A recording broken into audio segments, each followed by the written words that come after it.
হাই everyone, সকলোকে শুভতা। এয়া হৈছে ঘৰৰ কৰ্দৈ।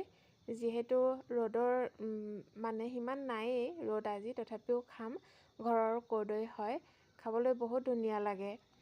এইপিনে লৈ আনিছোঁ খাবৰ কাৰণে। এয়া হৈছে আমাৰ ঘৰৰ ওচৰতে থকা বাইদেউজনীৰ তুলসী গছ। তুলসী গছৰ যিহেতু গুৰিতে শিলগুটি এটা ৰখা হৈছে, ভেটি নাই, তথাপিও অকণমানকৈ টাব এটাতে ৰুই থোৱা হৈছে। শিলগুটিটো কি কাৰণে ৰাখিছে নাজানোগৈ। এনেকৈ তেখেতসকলে পানী ঢালে বা ধূপ চাকি জ্বলায়। এইপিনে হৈছে ভাইটি এজনে মানে কৰ্দৈ কাটি আছে খাবৰ কাৰণে, ঘৰৰ ধনিয়া আৰু কৰ্দৈ। আমি যিহেতু কৰ্দৈ খাই পেলাই নি গধূলি সময়ত বিয়া খাব যামগৈ, লিভিং হাবত খাম। এইখিনি কৰ্দৈ আপোনাৰ ঘৰৰ হোৱাৰ কাৰণে ইমানেই ধুনীয়া লাগে খাই।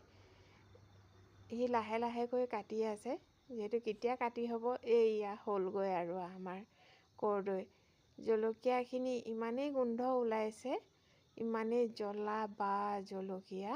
আমি গধূলি হোৱা সময়ৰ পাছত আমি গৈছিলোঁ বিয়া ঘৰলৈ বুলি। এয়া বিয়া ঘৰ সোমোৱা পথতে ফটো কেইখনমান লৈ লৈছিলোঁ।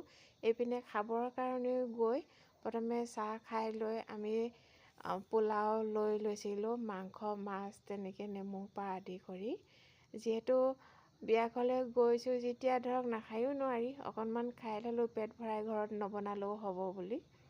এইপিনে এজনে উঠাইছে মোক, খাব লাগিছোঁ আৰু তললৈ মূৰ কৰি যি পাইছোঁ তাকে। যিহেতু যথেষ্ট ভালকৈয়ে দিছিলে, লিভিং হাবত এজনৰ লগৰ মানুহৰ বিয়া। এয়া তামোল পাণ। আজিলৈ আহোঁ তেতিয়াহ'লে, গুড নাইট।